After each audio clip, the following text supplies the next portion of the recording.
Bible मुकद्दस और दीगर यहूदी कुतब में हैकल के लिए मुख्तलिफ लफ्ज़ इस्तेमाल किए गए हैं, जिनमें हैकल सुलेमानी, मूसा का खैमा। लेकिन इनमें से जो दो अगले नाम हैं वो बड़े दिलचस्प हैं। हैकल को लबनान और लबनानी जंगल भी कहा गया है।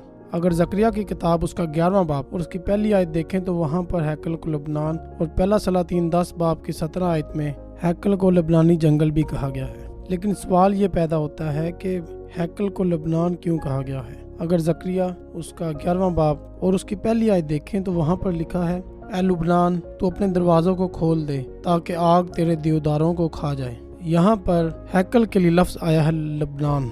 अगर हम तालमूद का मुतालिया करें, एक रब्बी इसके बारे यूँ लिखते हैं कि हैकल को लबनान इसलिए कहा जाता है।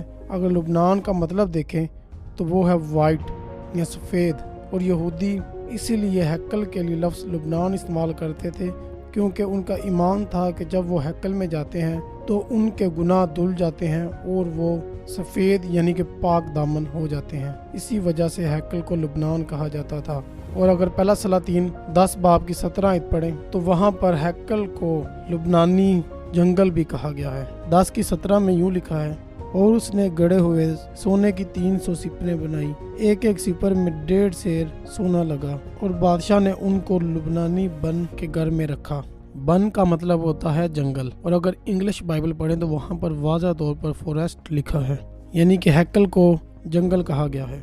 ये बात हमें बाइबल मुकद्दस में भी और यहूदी रवायात में भी मिलती है कि जब सुलेमान ने हैकल बनवाई तो उसने हैकल की दीवारों पर दरख्त कुनिंदा किए, और लिखा है कि ये जो दरख्त है ये मौजाना तौर पर इन पर फल लगते थे, और ये कोई आम फल नहीं होते थे बल्कि ये सोने के फल होते थे, और ये फल काहिन की इनकम का भी जरिया थे।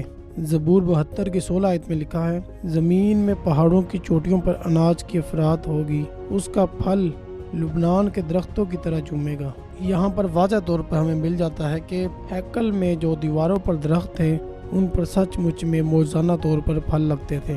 अगर नहूम 1 बाब की 4 आयत पढ़ें तो वहाँ पर लिखा है कि ये जो फल हैं ये मुरझा जाएंगे। लेकिन यशायाह 35 की 2 में बड़ी खूबसूरत बात लिखी है। वहाँ पर लिखा है, उसमें कसरत से कलियाँ निकलेंगी, वो शादमानी से गा कर खुशी करेंगे, लुबनान की शौकत और किरमल और शरून की जीनत उसे दी जाएगी।